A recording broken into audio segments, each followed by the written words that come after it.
سورہ یوسف کا بقیہ حصہ آج تلاوت ہوا اور پھر سورہ رعد آج تلاوت ہوئی ہے اور سورہ ابراہیم بھی۔ عزیزان گرامی، سورہ رعد جو 13ویں پارے میں موجود ہے، فرمایا بزرگوں نے کہ کسی کے نزع کا وقت سخت ہو گیا ہو، سکرات کی تکلیف بڑھ گئی ہو تو اس کے سرہانے کے پاس سورہ رعد کی تلاوت کریں، انشاءاللہ العزیز نزع میں آسانی ہوگی اور روح نکلنے میں اللہ تبارک و تعالی تخفیف فرما دے گا۔ سورہ رعد کی تلاوت آپ تمامی حضرات اس کو یاد رکھیں، کبھی کسی کے ہاں جھانکنے کا وقت آ جائے، نزع کا وقت شدید ہو جائے تو یہ سورہ ضرور تلاوت کریں، اور یاسین پاک بھی ہے، یاسین شریف کی تلاوت بھی۔ بہرحال سورہ یوسف کا جو بقیہ حصہ تھا اس میں کچھ آیتیں یہ ہیں کہ رب تبارک و تعالیٰ نے فرمایا، میں یہاں پر ہمارے معمولات کی بھی بات کر دوں کہ بحمدہ تعالیٰ ہم جو بھی عقیدہ رکھتے ہیں یا جن چیزوں پر عمل کرتے ہیں وہ قرآن و حدیث سے ثابت ہوتا ہے۔ آپ نے کل سنا تھا سیدنا یعقوب علیہ السلام اپنے بیٹے یوسف علیہ السلام کی جدائی کے غم میں اتنا روئے کہ ان کی آنکھیں سفید ہو گئیں، یعنی آنکھوں کی بینائی چلی گئی۔ کافی عرصے کے بعد جب یوسف علیہ السلام سے ان کے دو سارے بھائیوں نے مصر میں ملاقات کی غلہ لینے کے لیے، تو یوسف علیہ السلام نے یہ کہا تھا جاؤ اپنے والد کو لکھتے آنا ساتھ میں، لیکن ساتھ میں حضرت یوسف علیہ السلام نے کیا کہا تھا، اذهبوا بقمیصی ھذا فالقوہ علی وجہ ابی، یہ میرا جبہ لیتے جانا اور میرے والد کے چہرے پر ڈال دینا۔ یوسف علیہ السلام نے اپنا جبہ دیا تھا اپنے بھائیوں کے ہاتھ میں کہ اپنے باپ کے چہرے پر اسے ڈال دینا۔ اب یہ جبہ لے کر کے جب چلے اور یعقوب علیہ السلام کے چہرے پر انہوں نے یوسف علیہ السلام کا جبہ ڈالا تو قرآن کہتا ہے فرتد بصیرا، ان کی کھوئی ہوئی بینائی واپس آ گئی۔ کس کی؟ یعقوب علیہ السلام کی، جو باپ ہیں۔ یوسف علیہ السلام کے جبے کا چہرے پر پڑنا تھا کہ بینائی آ گئی۔ میرے عزیزوں، یہی تو اہل سنت و جماعت کہتے ہیں کہ تبرکات میں تاثیر ہوا کرتی ہے۔ ہاں، اب یہاں سے اتنی بھی سمجھنے کی بات ہے کہ ایک نبی کا جبہ دوسرے نبی کو فائدہ دے سکتا ہے تو نبی کی تبرک امتی کو کیوں نہیں فائدہ دے سکتے؟ نبی کا جبہ نبی کو فائدہ دے رہا ہے۔ یوسف علیہ السلام بھی نبی ہیں، یعقوب علیہ السلام بھی نبی ہیں۔ یوسف علیہ السلام کا جبہ اگر یعقوب علیہ السلام کو نفع دیتا ہے تو ہم گنہگاروں کو حضور پاک کے قدموں سے لگی مٹی کیوں نہیں نفع دے سکتی ہے؟ حضور پاک کے جسم اطہر سے مس کوئی لباس یا پھر آپ کا منہ مبارک ہمیں فائدہ کیوں نہیں دے سکتا؟ یقیناً ان تبرکات میں تاثیر ہے، برکت ہے۔ تو یہاں سے یہ ہمارے معمولات اہل سنت و جماعت سمجھ میں آتے ہیں۔ اچھا، اور دوسری بات، انبیاء کرام علیہ السلام کی اختیارات پر بھی جو ہم عقیدہ رکھتے ہیں وہ بھی سنیے۔ یوسف علیہ السلام کے بھائی ابھی جبہ لے کر کے گھر پہنچے بھی نہیں تھے، راستے میں تھے، تبھی یعقوب علیہ السلام کو اپنے بیٹے کی خوشبو آنے لگی۔ گھر میں کہتے ہیں انی لاجد ریح یوسف، اپنے گھر والیوں سے کہتے ہیں کہ میں یوسف کی خوشبو سونگھ رہا ہوں۔ ابھی وہ بھائی آئے نہیں، راستے میں ہیں، اور جبے کی خوشبو یوسف علیہ السلام کے یعقوب علیہ السلام کو آ رہی ہے۔ عزیزان گرامی، اور یہ مسافت کتنی تھی، کتنی دوری تھی جو جبہ ابھی موجود تھا جہاں راستے میں، اور یعقوب علیہ السلام، کئی 100 کلومیٹر کا فاصلہ تھا، ابھی کئی 100 کلومیٹر کا فاصلہ ہے، اور جبے کی خوشبو یعقوب علیہ السلام سونگھ رہے ہیں۔ میرے عزیزو، پھر اگر کوئی کہے نبی اپنے جیسے بشر تھے تو یہاں بیٹھ کر دلی کو سونگھ کے دکھاؤ، یہاں بیٹھ کر بنگلور کو سونگھ کے دکھاؤ، وہ نبی کے سونگھنے کی طاقت ہے کہ وہ ایک جگہ بیٹھے تو سینکڑوں میل دور تک دیکھ بھی سکتے ہیں، سونگھ بھی سکتے ہیں۔ یعقوب علیہ السلام کی اس اختیار کے بارے میں قرآن بیان کر رہا ہے، اور پھر یہی تو الحمدللہ اہل سنت و جماعت کا موقف ہے کہ جب نبی سونگھ سکتے ہیں تو دیکھ بھی سکتے ہیں اور سن بھی سکتے ہیں، اور یہ بھی قرآن سے ثابت ہے، یہ بھی قرآن سے ثابت ہے۔ 19ویں پارے کی تلاوت ہوگی، اس وقت میں آپ کو بتاؤں گا۔ سلیمان علیہ السلام اپنے لشکر کے ساتھ جا رہے تھے، چونٹیوں کی ایک وادی تھی، چونٹیوں کی وادی سے آپ کا گزر ہونا تھا، تو چونٹیوں کی ایک جو ملکہ ہوتی ہے، ان کی جو بڑی ہوتی ہے رانی، وہ پکار کر کے ساری چونٹیوں سے کہہ رہی ہے کہ سب کے سب اندر چلے جاؤ، سلیمان علیہ السلام اور ان کا لشکر آ رہا ہے، کہیں بے خبری میں تمہیں رون نہ دیں۔ تو سلیمان علیہ السلام ابھی کئی میل دور تھے۔ قرآن کہتا ہے فَتَبَسَّمَ ضَاحِكًا مِّن قَوْلِهَا، سلیمان علیہ السلام چونٹی کی بات سن کر کے ہنس پڑے۔ مجھے بتاؤ میرے عزیزو، تم کان کے پاس لے جا کر کے چونٹی کی بات سن کے بتاؤ کیا کہہ رہی ہے چونٹی؟ ارے اوروں کے مچھر کی تو آواز آتی ہے، چونٹی کی تو ہم نے آواز بھی نہیں سنی۔ مکھی کے اڑنے کی، بھن بھنانے کی آواز آتی ہے، چونٹی کی آواز سنی ہے؟ لیکن وہ نبی کئی میل دور سے چونٹی کی بات کو سن بھی لیے اور مسکرا بھی دیے۔ قرآن کہتا ہے، اب یہاں سے مجھے بتاؤ، بنی اسرائیل کے نبی چونٹی کی بات سن سکتے ہیں تو سید الانبیاء امتی کی بات کیوں نہیں سن سکتے؟ ہم یہاں سے پکاریں، وہ وہاں سے سنیں۔ مصطفیٰ کی سماعت پہ لاکھوں سلام، دور و نزدیک کے سننے والے وہ کان لالے کرامت پہ لاکھوں سلام۔ ہمارا موقف اہل سنت و جماعت کا یہ صرف بریلی سے نکلا نہیں ہے، بلکہ قرآن سے اور حدیث رسول سے نکلا ہوا ہے۔ اعلیٰ حضرت نے اپنے گھر سے نہیں لائے یہ سارے عقائد اور معمولات، جو کچھ بھی انہوں نے امت کو دیا ہے وہ میرے مصطفیٰ کریم کی سچی شریعت عطا کیا ہے۔ قرآن پاک کی ان آیات بینات میں بہت ساری چیزیں سیکھنے کے لیے ہیں۔ بہرحال سورہ رعد کی ایک وہ آیت میں تمہارے سامنے تلاوت کرتا ہوں جس میں رب تبارک و تعالیٰ اپنے بندوں کو تنبیہاً فرماتا ہے۔ رب تبارک و تعالیٰ فرماتا ہے وَإِذَا أَرَادَ اللَّهُ بِقَوْمٍ سُوءًا فَلَا مَرَدَّ لَهَا، جب اللہ تعالیٰ کسی قوم کے ساتھ عذاب کا ارادہ کر لیتا ہے یا اسے ختم کرنے کا یا تباہ کرنے کا ارادہ فرما لیتا ہے تو پھر اسے کوئی نہیں ٹال سکتا۔ فَلَا مَرَدَّ لَهَا، کوئی نہیں ٹال سکتا۔ اور اسی سے پہلے یہ آیت کا ٹکڑا ہے، شاید آپ نے سنا ہوگا، آج ہم سب کو بیدار کرنے کے لیے یہ آیت کا اتنا ٹکڑا کافی ہے۔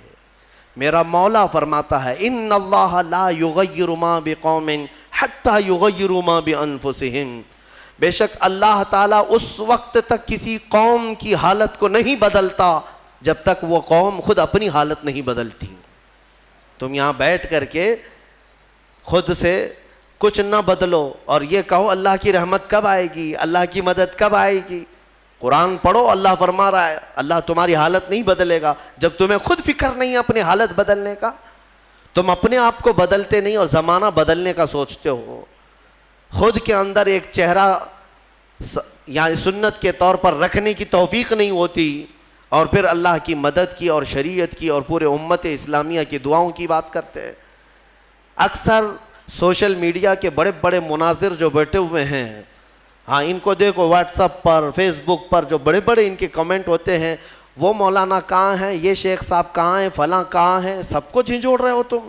امت کے حالات خراب ہیں، دین کے حالات خراب ہیں، سارا ٹھیکہ ان علماء نے لے رکھا ہے، مشائخ نے ٹھیکہ لے رکھا ہے۔ قرآن تو تمہارے لیے اترا ہے، سب کے لیے اترا ہے۔ جب قرآن بار بار جھنجھوڑ کر کہہ رہا ہے کہ تم اپنے آپ کو بدل لو، خود کو بدلتے نہیں اور الزام اپنے بڑوں پر رکھتے ہو۔ یہی مکہ کے جاہل کیا کرتے تھے، یہی پہلی امتوں کے جو جاہل ہوتے تھے وہ یہی کرتے تھے۔ خود کو بدلنا نہیں ہوتا تو اپنے بڑوں کو کوستے رہتے تھے، ان کی وجہ سے ہم ایسے ہیں۔ وہ لوگ یہ نہیں کر رہے ہیں، مولانا لوگ کچھ بھی نہیں کر رہے ہیں، مشائخ کچھ بھی نہیں کر رہے ہیں۔ میرے عزیزو، یہ بولنا اب ختم کر دیا جائے۔ کیا تمہارے لیے شریعت واضح موجود نہیں ہے؟ رسول پاک صلی اللہ تعالیٰ علیہ وسلم کی سیرت آج تک تم نے کبھی سنا نہیں ہے؟ سنے ہو، لیکن اپنے اندر جھانک کر کے دیکھو اب تک عمل کتنا کیا۔ حضور کے راستے پر اب تک کتنا آئے، پھر بعد میں دوسروں تک انگلی اٹھانا۔ قرآن یہ کہتا ہے کہ اللہ تعالیٰ اس وقت تک تمہاری حالت نہیں بدلے گا جب تک تم خود اپنی حالت نہیں بدلتے۔ اس پر میں ایک واقعہ عرض کرتا ہوں۔ بغداد مقدس میں ایک بڑے بزرگ تھے، محمد جام رضی اللہ تعالیٰ عنہ، بڑے پائے کے بزرگ ہیں، صاحب کرامت بزرگ گزرے ہیں۔ یہ وہ دور تھا جب ہلاکو بادشاہ پوری دنیا میں اپنی درندگی پھیلا چکا تھا، جہاں جاتا تھا قتل عام کرتا تھا، یکے بعد دیگرے وہ ملک فتح کر رہا تھا، لاشوں کے انبار لگا رہا تھا۔ اس کی کرسی تو لوگوں کی لاشوں پر ہی لگتی تھی۔ ہلاکو نام سنا ہوگا آپ نے، بڑا ظالم بادشاہ۔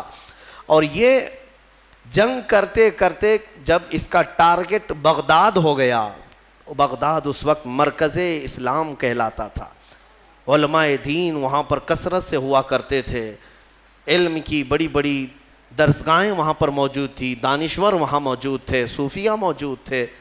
تو بغداد میں بڑی بڑی پرانی تاریخی کتابیں موجود تھیں، بغداد کو اس نے ٹارگٹ بنایا۔ سنیے، بغداد کو جب ٹارگٹ بنا کر اپنی فوج لے کر وہ بغداد پر چڑھائی کرنے کے لیے نکلا تو بغداد سے کافی فاصلے پر پڑاؤ کیا، ابھی کافی دور تھا، اور اس نے اپنے 2 سپاہیوں کو بھیجا کہ بغداد کا معائنہ کر کے آؤ، دیکھ آؤ لوکیشن کیا کیسا ہے۔ تو اس کے سپاہی جب بغداد کے لیے نکلے تو لوگوں میں ہلچل مچ گئی، بہت سنسنی پھیل گئی کہ ہلاکو قریب آ چکا ہے اور بغداد کو تباہ کرنے والا ہے، کیونکہ سب تباہیاں انہوں نے دیکھ لی تھی۔ ہلاکو نے کیا کون سے شہر برباد کیے، کتنوں کا قتل عام کیا، وہ سب کو پتا تھا۔ تو بغداد کے اکثر لوگ دوڑے دوڑے حضرت محمد جام کے پاس آئے، کہا کہ آپ ہمارے رہبر ہیں، آپ ہمارے رہنما ہیں، اللہ والے ہیں، ہمیں بچا لیں، آپ دعا کریں۔ ہلاکو جیسا ظالم بغداد پر ٹوٹ پڑا ہے۔ وہ اس وقت بیٹھے ہوئے تھے، ان کے ہاتھ میں کھٹوری تھی، آپ نے وہ کھٹوری کو یوں پلٹ دیا اور کہا جاؤ اللہ حفاظت فرمائے، اللہ حفاظت فرمائے۔ لوگ چلے گئے۔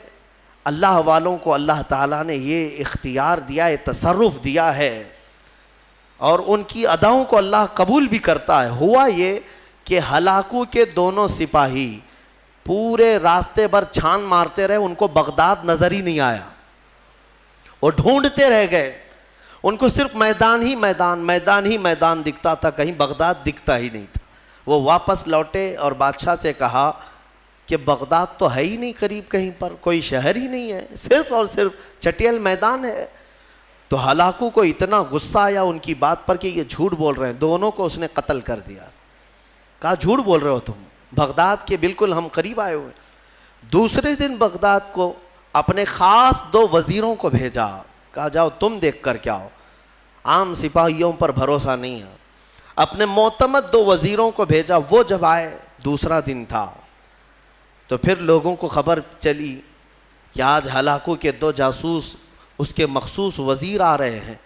پھر دوڑے دوڑے حضرت محمد جام کے پاس آئے اور ان سے سفارش کرنے لگے کہ حضور آج وہ اپنے مخصوص جاسوسوں کو بھیج رہا ہے اور وہ بغداد کے قریب آئے ہیں، ہماری بیویاں بیوہ ہو جائیں گی، بچے یتیم ہو جائیں گے، بچا لیں، اللہ کا واسطہ دیتے ہیں۔ حضرت محمد جام نے آج پھر کھٹوری اٹھائی، پلٹ دیا، کہا جاؤ اللہ حفاظت فرمائے۔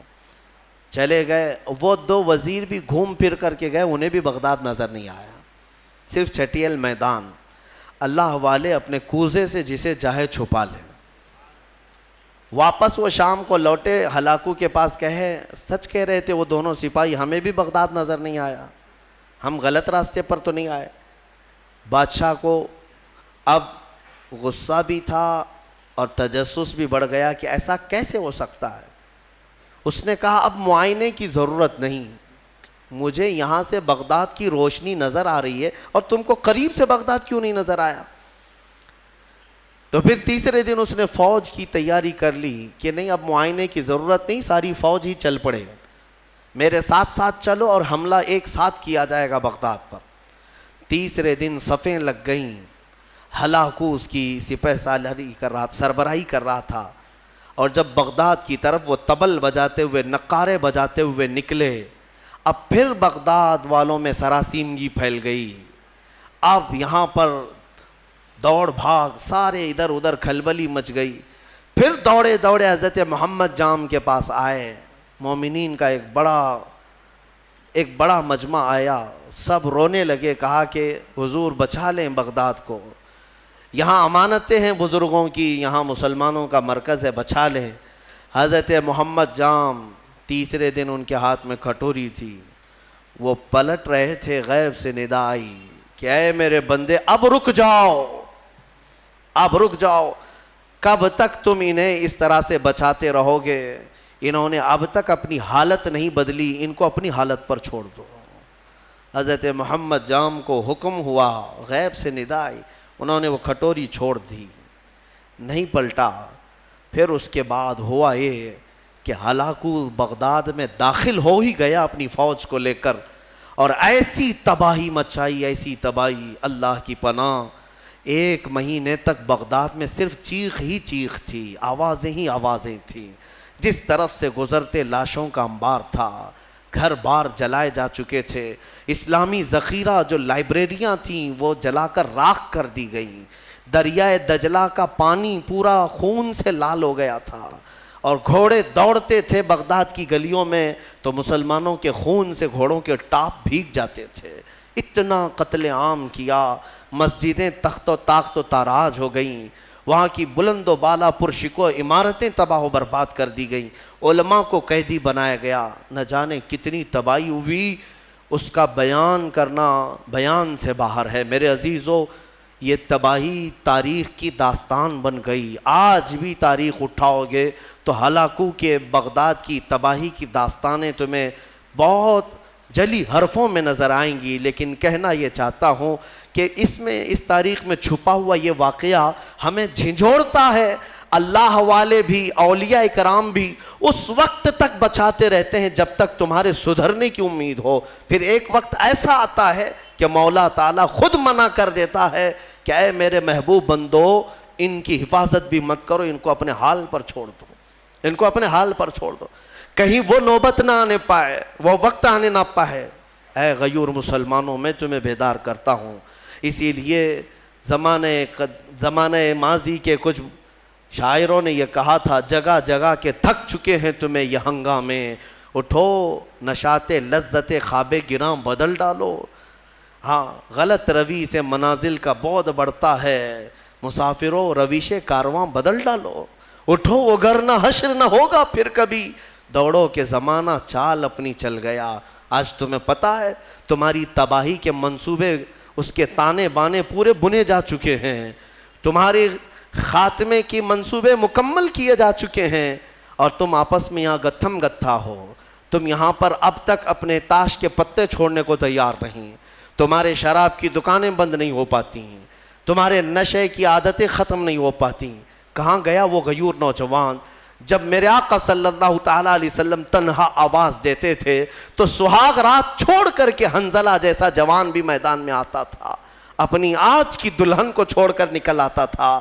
کہاں گیا وہ ہمارا نوجوان؟ بوڑھے بھی اپنے وقت میں، تمہیں پتہ ہے بدر کی رات کو دوسرے دن جانا ہے، مدینے کے ایک گھر میں باپ اور بیٹے میں جھگڑا ہو رہا ہے. کس بات پر؟ بیٹا کہتا ہے میں رسول پاک کے ساتھ جاؤں گا، باپ کہتا ہے نہیں میں جاؤں گا. دونوں میں جھگڑا ہو رہا ہے، اور دونوں نے حضور پاک صلی اللہ تعالیٰ علیہ وسلم کے پاس شکایت کی کہ آقا آپ فیصلہ فرما دیں کون جائے گا. بیٹا کہتا ہے یہ باپ میرے بوڑھے ہو چکے ہیں، انہیں گھر سنبھالنے دیں. بوڑھے کہتے ہیں نہیں میرا حق زیادہ ہے، میں عمر والا ہوں، اس کا تجربہ کم ہے، میں آپ کے ساتھ جاؤں گا. یہ کھیلنے کے لیے مقابلہ نہیں ہو رہا ہے، جان دینے کے لیے مقابلہ ہو رہا ہے، گردنیں لے کر کے نکلنے والا ہے. حضور پاک نے فرمایا قرآن اندازی کر لو، قرآن اندازی کر لو، نام نکالو. قرآن اندازی کی گئی تو بیٹے کا نام نکلا. باپ نے کہا میں یہ قرآن نہیں مانوں گا، اور ایک بار قرآن کرو. دوبارہ قرآن اندازی کی گئی، پھر جوان بیٹے کا نام نکلا. میرے مصطفیٰ کریم صلی اللہ علیہ وسلم نے فرمایا اس بوڑھے صحابی سے، کہا آپ گھر بیٹھ جائیں، آپ کا یہ لال، آپ کا یہ جوان میرے ساتھ چلے گا. جانتے ہیں حضور کے اس فرمان کے بعد وہ بوڑھے صحابی دھاڑے مار کر رونے لگے، یا ویلا یا ویلا، اے اللہ یہ کتنی بری حالت ہے میری کہ میرے بڑھاپے نے مجھے مصطفیٰ سے دور کر دیا. اگر میں بوڑھا نہ ہوتا تو آج چلا گیا ہوتا. وہ جذبہ کہاں چلا گیا ہمارا؟ وہ جوش کہاں چلا گیا؟ وہ ولولہ کہاں گیا؟ تم بدلتے نہیں اور پوری دنیا میں بیٹھ کر تسبیح کے دانے گھما کر اور تم کہتے ہو اللہ کی رحمت آ جائے، اللہ کی مدد آ جائے. یاد رکھو یہ سنت کے خلاف ہے، سنت کے خلاف ہے. میں خود اپنے آپ پر کبھی کبھار کوستا ہوں کہ ہاں ٹھیک ہے، اللہ تعالیٰ نے ایک منبر دیا یا آواز دی تو میں جو بول سکتا ہوں بول رہا ہوں. مجھے اتنی امید ضرور ہے کہ ہماری زبان سے آواز نکلے گی، مولا کسی کے بھی دل کو بیدار ضرور کرے گا. بیدار تو ہوں گے، لیکن ساتھ میں مجھے اس بات کا افسوس ہوتا ہے کہ آج ہمارے حالات ایسے ہیں کہ کمرے میں بیٹھ کر ڈسکس کر رہے ہیں، واٹس ایپ پر بیٹھ کر چیٹنگ کر رہے ہیں، ایک جگہ کی دوسرے جگہ کی ویڈیو وائرل کرتے ہیں کہ دیکھو فلاں جگہ ایسی آتنک مچائی جا رہی ہے، ایسے کیا جا رہا ہے. یہ سارا کا سارا انتظام تو تم واٹس ایپ پہ کر رہے ہو، تمہاری ساری تیاری تو صرف فیس بک پہ ہے. باقی باہر نکلو تو دیکھو نہ چہرے سے تمہیں غلام مصطفیٰ کوئی کہنے کو تیار ہے، نہ تمہارے لباس سے کوئی تمہیں غلام مصطفیٰ کہنے کو تیار ہے، نہ تمہاری زبان سے، نہ تمہارے اخلاق سے، نہ تمہارے معاملات سے. غلام مصطفیٰ وہ ہوتا تھا کہ وہ راستے پر چلے تو اس کا رعب ایسا طاری ہوتا ہے کہ اچھے اچھوں کی آنکھیں نیچے گر جائیں، آنکھیں نیچے ہو جائیں. نبی اکرم صلی اللہ تعالیٰ علیہ وسلم کی غلامی کو تم ہلکا سمجھتے ہو؟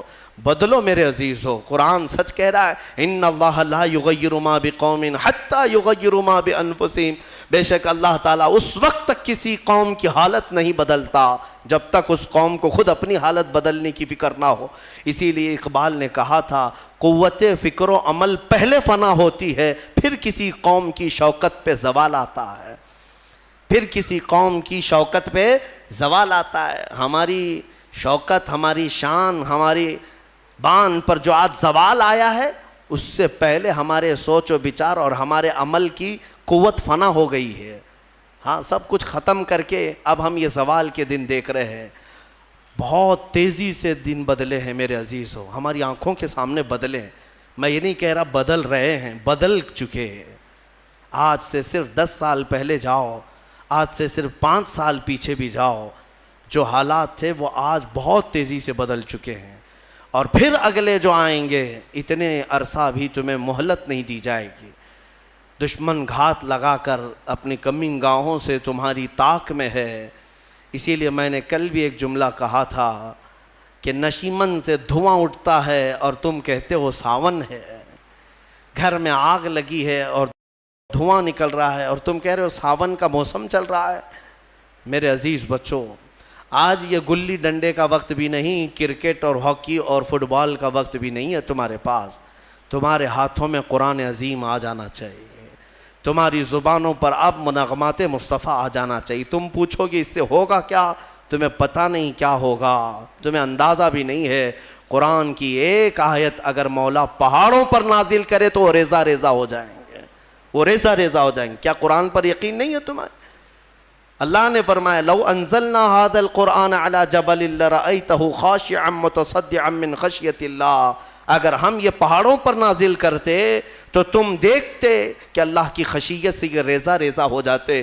آج تمہارے ہاتھوں میں اگر قرآن آ جائے اور تمہارے سینے میں بس جائے، پھر دیکھنا قرآن کی اس طاقت کو لے کر جس راہ سے گزرو گے دشمن ریزہ ریزہ ضرور ہوں گے، ضرور ہوں گے. آج تمہارے پاس جو طاقت ہے، قوت ہے، وہ قرآن ہے اور عشق مصطفیٰ ہے. اور عشق مصطفیٰ نعروں سے نہیں. ہاں آپ یہی کہیں گے کہ ہم تو عاشقان مصطفیٰ ہیں، ہم میلاد بھی مناتے ہیں، نعتیں بھی پڑھتے ہیں، نعرے بھی لگاتے ہیں سب. اگر نعرے لگانا اور نعت مصطفیٰ پڑھنا ہی عشق مصطفیٰ کی علامت ہوتی تو نہ بدر ہوتی، نہ احد ہوتا، نہ خندق ہوتی، نہ حنین، کچھ نہیں ہوتا. سب صحابہ بیٹھ کر مسجد نبوی میں ہی نعرے لگاتے، سب دشمن فنا ہو جاتے. ایسا نہیں ہے. پہلے میدان میں اپنے عمل کے ساتھ اترو، اپنے عمل کے ساتھ اترو. ہاں تم حضور پاک صلی اللہ تعالیٰ علیہ وسلم کے عاشق ہو تو عمل کے ساتھ آؤ، تم اپنے آپ کو بدلو. قرآن کی اس محکم آیت کے بارے میں آپ سے کہہ رہا ہوں، اللہ نے سچ فرمایا اس وقت تک وہ حالت نہیں بدلے گا جب تک تم اپنی حالت نہیں بدلتے. اب حدیث سنو. میرے آقا صلی اللہ علیہ وسلم فرماتے ایک بندہ اگر اپنے آپ کو بدلنا چاہے، کتنا ٹائم لگنا چاہیے بدلنے میں آپ کو؟ کب تک؟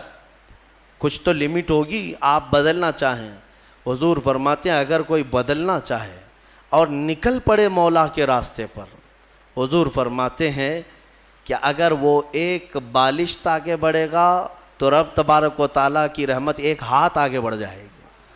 اگر وہ چل کر کے آئے گا تو مولا کی رحمت دوڑ کر اسے لے گی. ہاں, تمہارے صرف اٹھنے کی دیر ہے. تم نے بنی اسرائیل کے اس شخص کے بارے میں سنا نہیں, حدیث پاک میں, صحیح حدیث پاک, جس نے 100 لوگوں کا قتل کیا تھا, 100 لوگوں کا قتل کیا اور توبہ کے ارادے سے وہ نکلا. اسے ایک عالم دین نے بتایا کہ جاؤ بیت المقدس کی طرف, اللہ کے گھر کی طرف, تم جاؤ وہاں توبہ کرو, اللہ تعالیٰ تمہاری توبہ قبول کرے گا. وہ اپنے گھر سے نکلا, بیچ راستے میں اس کا انتقال ہو گیا. توبہ کرنے کی مہلت بھی نہیں آئی, ابھی اس جگہ پہنچا بھی نہیں تھا. یہ صرف اور صرف نکلا ہے اپنے آپ کو بدلنے کے لیے, اور بیچ میں موت بھی آ گئی. اور حدیث پاک میں عذاب کے اور رحمت کے دونوں فرشتے آئے. عذاب کے فرشتے جہنم میں لے جانے کے لیے, رحمت کے فرشتے جنت میں لے جانے کے لیے. کیوں؟ دونوں یہ کہہ رہے تھے, عذاب والے کہ یہ 100 قتل کر چکا ہے, گنہگار ہے. رحمت والے کہتے نہیں, توبہ کی نیت سے نکلا تھا, صاف ہو رہا تھا. جبرائیل امین کو حکم بنا کر اللہ نے اتارا کہ دیکھو ان دونوں کے درمیان فیصلہ کرو. کیسے فیصلہ؟ اس کے گھر سے بیت المقدس تک کی زمین ناپو, یہ جہاں گرا ہے دیکھو, اگر بیت المقدس سے قریب ہے تو جنت والے لے جائیں, اگر دور گرا ہے تو دوزخ والے لے جائیں. ناپا گیا تو برابر بیچوں بیچ وہ انتقال کر کے گرا ہے, بیچوں بیچ, ادھر بھی برابر ہے ادھر بھی برابر ہے. اب کیا فیصلہ کیا جائے؟ دونوں جگہ کی مسافت سیم ہے. رب تبارک و تعالیٰ نے فرمایا جبرائیل امین سے, جبرائیل دیکھو منہ کس طرف کیا ہوا ہے. دیکھا گیا کہ وہ بیت المقدس کی طرف, اور ایک حدیث میں اللہ والوں کی بستی کی طرف منہ کیا ہوا تھا جب مرا ہوا تھا. رب تعالیٰ نے فرمایا رحمت والوں کو دے دو, رحمت والوں کے حوالے کر دو, اسے جنت لے جائیں.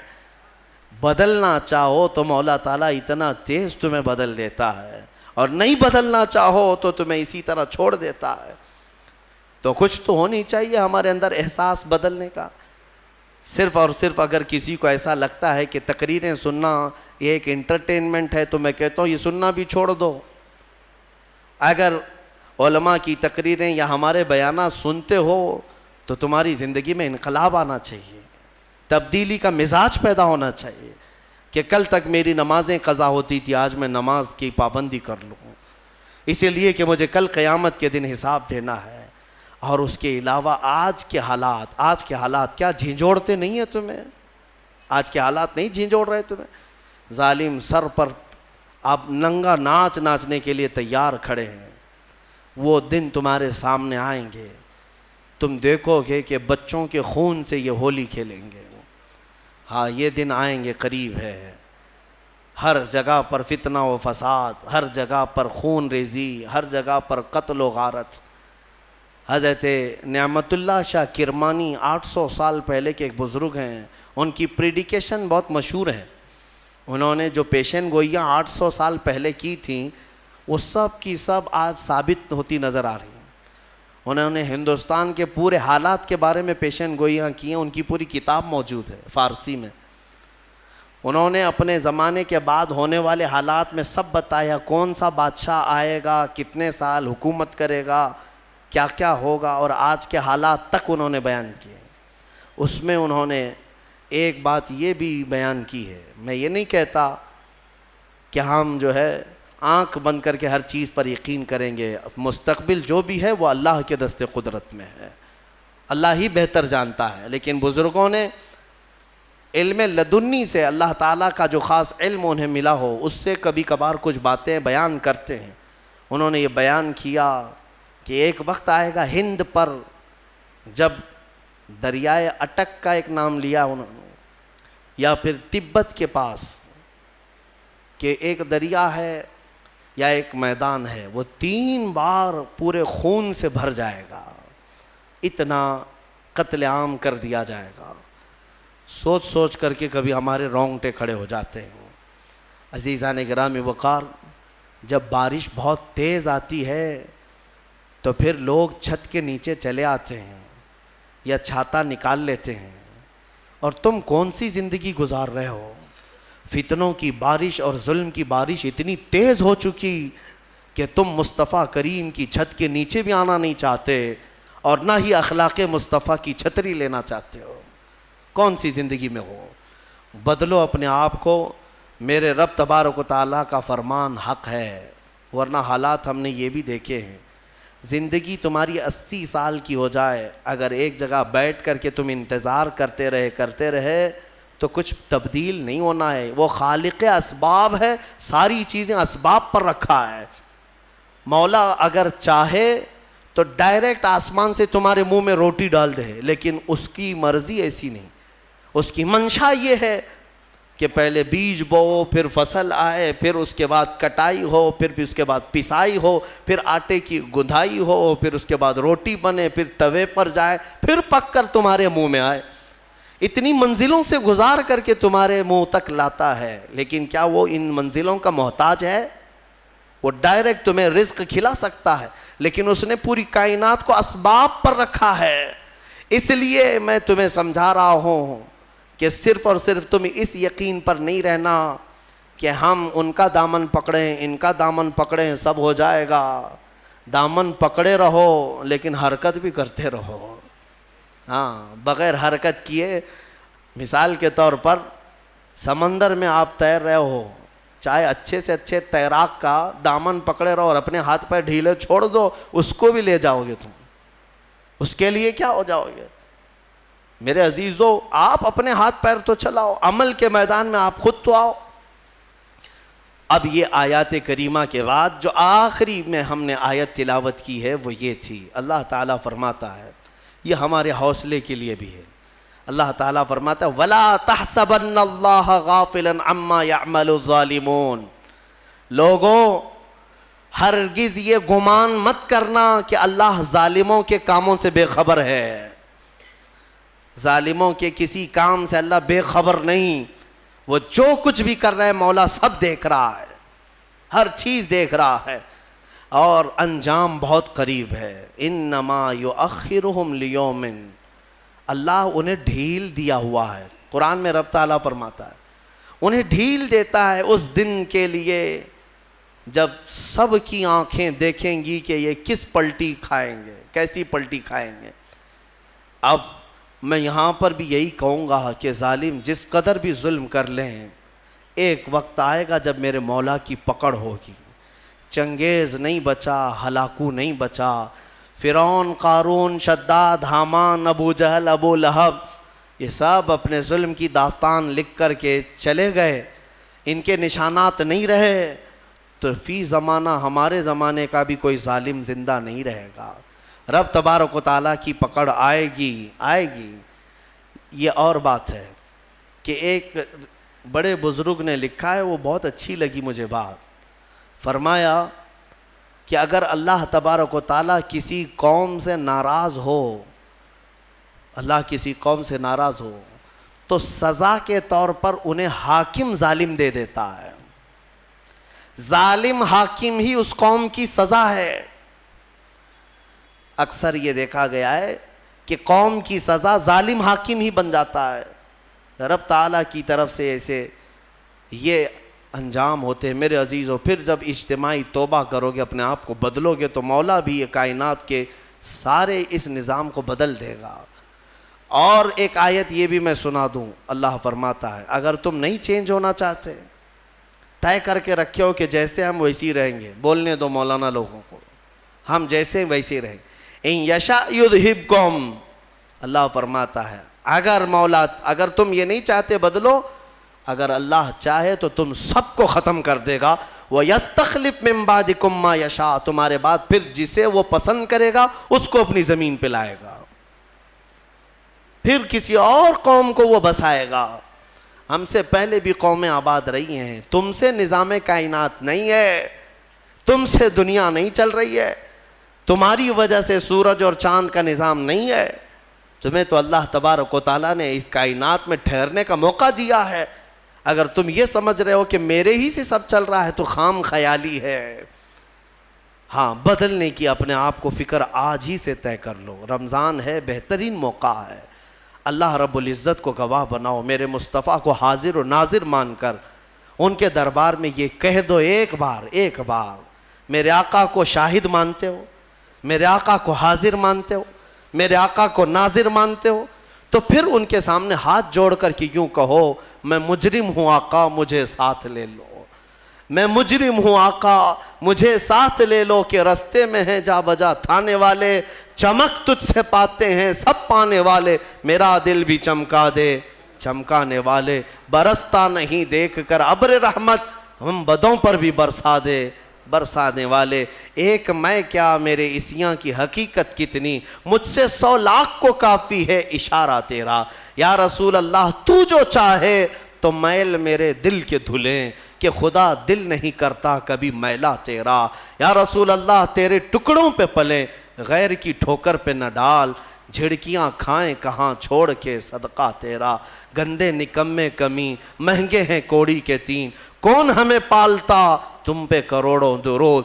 اور بے ہنر و بے تمیز کس کو ہوئے ہیں عزیز، ایک تمہارے سوا تم پہ کروڑوں درود. کر کے تمہارے گناہ مانگے تمہاری پناہ، اور تم کہو دامن میں آ تم پہ کروڑوں درود. بخش دو جرم و خطا تم پہ کروڑوں درود. گرچہ ہیں بے حد قصور تم ہو عفو و غفور، گرچہ ہیں بے حد قصور تم ہو عفو و غفور. بخش دو جرم و خطا تم پہ کروڑوں درود. رزق کے قاسم ہو تم، خلق کے حاکم ہو تم، جو ملا تم سے ملا تم پہ کروڑوں درود. یا رسول اللہ تم ہو حفیظ و مغیث، کیا ہے وہ دشمن خبیث. تم ہو حفیظ و مغیث، کیا ہے وہ دشمن خبیث. تم ہو تو پھر خوف کیا تم پہ کروڑوں درود. بس یہ اعلیٰ حضرت نے ہمیں سکھایا ہے، یہ اعلیٰ حضرت نے ہمیں سکھایا ہے. جس دن تم بیدار ہو کر میرے نبی کو شاہد مان کر کے یہ کہہ لو گے، انشاءاللہ وہ بدلیاں چھٹ جائیں گی، وہ ابر ہٹ جائے گا، یہ ظالموں کی نحوست ختم ہو جائے گی. دیکھنا تم اپنی آنکھوں سے ان کیڑوں کو مرتے ہوئے دیکھو گے، تم اپنی آنکھوں سے ان دجالوں کو تباہ ہوتے ہوئے بھی دیکھو گے. انشاءاللہ ایک دن میری یہ قوم بدل جائے گی. تو اقبال نے بھی کہا تھا کہ کفر دم توڑ دے گا ٹوٹی ہوئی شمشیر کے ساتھ، گر تم نکل آ جاؤ ایک بار نعرہ تکبیر کے ساتھ. بس ایک بار تم نکل آؤ نعرہ تکبیر کے ساتھ. وہ نعرہ نہیں جو صرف اور صرف تم اپنے لیے لگاتے ہو یا پھر انٹرٹینمنٹ کرتے ہو، بلکہ وہ نعرہ جو کبھی ابو عبیدہ بن جراح سے نکلا تھا، کبھی خالد بن ولید کی زبان سے نکلا تھا، کبھی حمزہ بن عبد المطلب سے نکلا تھا.